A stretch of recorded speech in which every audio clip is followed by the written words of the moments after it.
পটুয়াখালীতে বৃদ্ধা মাকে মুরগির খোপে আশ্রয় দিয়েছেন সন্তানরা। দর্শক, একটি মর্মান্তিক ঘটনা জানাতে যাচ্ছি আপনাদের, যা শুনলে আসলে আপনার চোখ থেকে পানি বের হবে।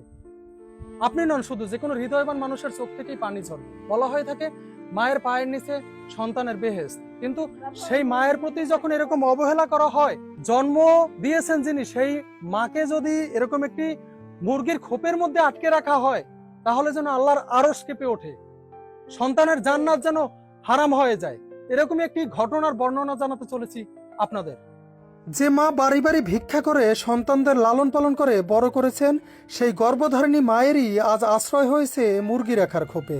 বৃষ্টির পানিতে ভিজে যাওয়া এরকম স্যাঁতস্যাঁতে পরিবেশেই দীর্ঘ বছর যাবৎ বসবাস করছেন জনম দুঃখিনী মা। মুরগি রাখার এই খোপটিতে নেই কোনো কাঁথা কিংবা বালিশ, এমনকি হাওয়া বাতাসও চলতে পারে না ঠিকঠাক।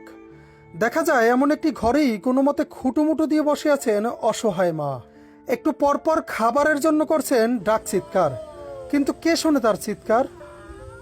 জানা যায় ঝড় বাদল যাই হোক না কেন, সকাল হলেই বৃদ্ধা মাকে মুরগির খোপে রেখে কাজে চলে যান সন্তান ও পুত্রবধূরা।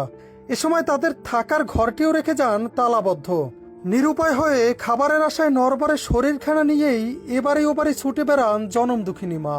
সম্প্রতি পা পিছলে আছাড় খেয়ে মাথা ফেটে যাওয়া সহ হাত ভেঙে গেছে বৃদ্ধা মা নূরজাহান বেগমের। সারাদিনের যন্ত্রণায়ও ছটফট করছেন তিনি। এছাড়াও একটু পানি খাওয়ার জন্য করছেন তীব্র আহাজারি, কিন্তু একাকী বাড়িতে তার করুণ আহাজারি শোনার জন্য কেউ নেই। কারণ আদরের ছেলেরা যে ঘর তালাবদ্ধ রেখে সকালবেলায় চলে যান এদিক সেদিক, ফেরেন আবার সন্ধ্যায়। সম্প্রতি বন্যা হওয়ার কারণে জোয়ারের পানিতে থই থই করছে নূরজাহান বেগমের খোপটির চারপাশ। এতে যেন তার মধ্যে কাজ করছে এক অজানা আতঙ্ক। দুঃখজনক এমন ঘটনাটি ঘটেছে পটুয়াখালী সদর উপজেলার লাউকাঠি ইউনিয়নের দক্ষিণ লাউকাঠি গ্রামে। অবহেলিত বৃদ্ধা মায়ের দুই সন্তানদের কাছে এ বিষয়ে জানতে চাইলেও তাদের কোথাও খুঁজে পাওয়া যায়নি। 10 মাস 10 দিনের তীব্র কষ্ট, প্রসব বেদনা, নিজে না খেয়েও সন্তানকে খাওয়ানো, ছোট থেকেই আদর যত্নে সন্তানদের শখ আহ্লাদ পূরণ করে বড় করা, এত ত্যাগ স্বীকার করেও মা নামকে জান্নাতের টিকিট কি শেষ বয়সে এসেও একটু যত্নের ভাগীদার হতে পারেন না? অবশ্যই সন্তান হিসাবে আজীবন মায়ের প্রতি আদর যত্ন ও ভালোবাসা আমাদের নৈতিক দায়িত্ব ও কর্তব্য।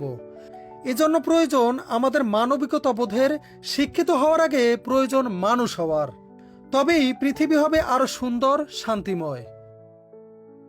সোহাইব মাকসুদ, নূর নবী, পটুয়াখালী নিউজ।